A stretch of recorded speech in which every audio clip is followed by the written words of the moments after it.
जवाहरलाल नेहरू अस्पताल के कोविड-19 वार्ड में अब कुल 79 संक्रमित भर्ती हैं। आज कोई कोरोना पॉजिटिव नहीं आने से अस्पताल प्रशासन ने राहत की सांस ली है।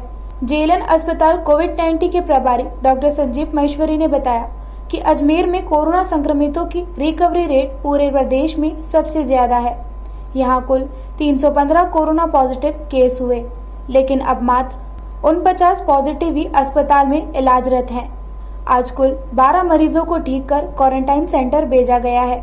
डॉक्टर महेश्वरी ने लोगों से कोरोना महामारी से बचाव की जानकारी देते हुए बताया कि सोशल डिस्टेंसिंग और मास्क का प्रयोग अवश्य किया जाए। अभी तक की हमारी सिचुएशन काफ़ी अच्छी है। आप लोगों के पास जो जानकारी है, कुल 315 हमारे रोगी पॉजिटिव आए थे और अभी तक कल से लेकर आज तक और कोई रोगी की रिपोर्ट पॉजिटिव नहीं आई है। इसलिए अभी तक हम काफ़ी अच्छी स्थिति में हैं।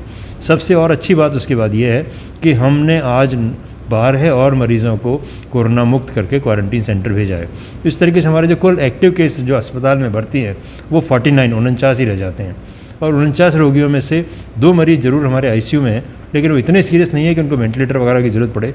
एक साधारण ऑक्सीजन पर है, एक को आईवी फ्लूइड चल रहा है। तो बाकी 47 मरीज़ हमारे जो प्री सिम्टोमेटिक या माइल्डली सिम्टोमेटिक हैं वो ठीक है। सस्पेक्ट वार्ड में भी हमारे पास ज़्यादा मरीज़ नहीं है, कुल 28 मरीज़ हैं। तो इस तरीके से हमारे को लगता नहीं है कि आगे आने वाले समय में कुछ हमें खतरा नज़र आए। तो पिछले अगर 3 दिन का हम ट्रेंड देखें तो परसों हमारे पास कोई पॉजिटिव मरीज नहीं था। कल सिर्फ हमारे पास 2 बच्चे पॉजिटिव आए थे जो कि अहमदाबाद के माइग्रेंट थे और आज हमारे पास अब तक कोई मरीज़ पॉजिटिव नहीं है।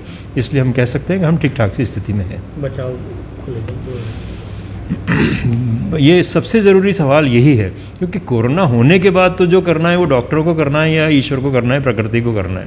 लेकिन जो हमारे हाथ में है वो है बचाव। अगर हम बचाव पे ध्यान देंगे तो हमारा बहुत बड़ा श्रम और पैसा बच सकता है। आप ये देख ही रहे होंगे, सारा आदमी का एक्सपीरियंस है कि कितनी तपस्या करनी पड़ रही है लोगों को, कितना पैसा वेस्ट हो रहा है या लग रहा है इस छोटी सी तकलीफ को बचने के लिए या इसको ठीक करने के लिए। तो सबसे ज़रूरी चीज़ बचाव की जो है वो यही है कि हम अपने आप को बचा के रखें। उसके लिए 2 ही तरीके हैं, रेगुलर यूज़ ऑफ मास्क, नियमित रूप से मास्क का उपयोग करें, और दूसरा regular use of hand washing and sanitization. हम निश्चित रूप से कोई भी ऐसी चीज़ जो कि संदिग्ध हो, अगर हम उसे टच करते हैं तो हमें या तो हाथ धोने हैं, और हाथ नहीं धोएं, जेब में छोटी सी एक सैनिटाइजर की बोतल रखें, फिर उसको लें और हाथ में चारों तरफ अच्छी तरह से चुपड़ें। उसको तसल्ली से चुपड़ें जब तक कि वो सैनिटाइज़र सूख नहीं जाता है। उंगलियों के पोरों के बीच में से, नाखूनों के बीच में से, हाथ की रेखाओं के बीच में से, हर जगह से उसको चुपड़ना है। दूसरी बात, हम रेगुलर अपनी आँखों को, नाक को, मुँह को छूने से बचें। बिल्कुल नहीं टच करें। मान के चलिए घर में जाएंगे, ढंग से अच्छी तरह से हाथ धोएंगे, अगर हो सके नहाएंगे, उसके बाद ही हम अपने आँख नाक मुँह को धोएंगे, टच करेंगे, वरना नहीं करेंगे। ये हमें आदत बनाए। एक और मैं जो कहना चाहता हूँ, एक दूसरे को ऑब्जर्व करिए।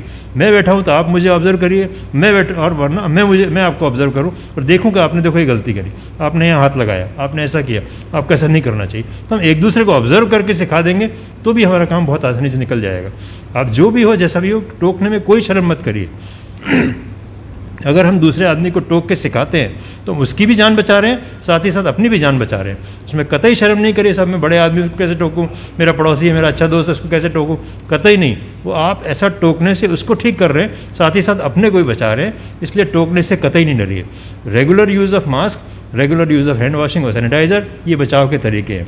मास्क के लिए भी मैं कई बार कह चुका हूँ, मास्क को बार बार नीचे ऊपर नहीं करना चाहिए। अगर किसी वजह से आपको मास्क ऊपर नीचे करना पड़े तो इसको साइड से पकड़िए और साइड से पकड़ के नीचे उतारिए और बिल्कुल मिनिमम उतारिए, पूरा इसको गले में पूरा मत लटकाइए। फिर आपको चाय वाय पानी वानी पीनी है, पी लीजिए और हाथ के हाथ साइड से पकड़ के उसको और उस तरीके से वापस अपनी जगह फिट कर लीजिए। तो इससे आप जो है, अगर आप यूँ नॉच के उतारेंगे तो ये आपका जो आगे का हिस्सा जो है वो तो ऑलरेडी मान के चलेंगे इन्फेक्ट हो चुका है। अगर आप ऐसे नॉच के उतारेंगे तो आपके हाथ वापस इन्फेक्ट हो गए, फिर आप शायद हो सकता है भूल जाएँ, फिर उसी हाथों से आप कुछ खा लें, पी लें और वह आप अपने आप को नुकसान करेंगे, दूसरे लोगों को नुकसान करेंगे।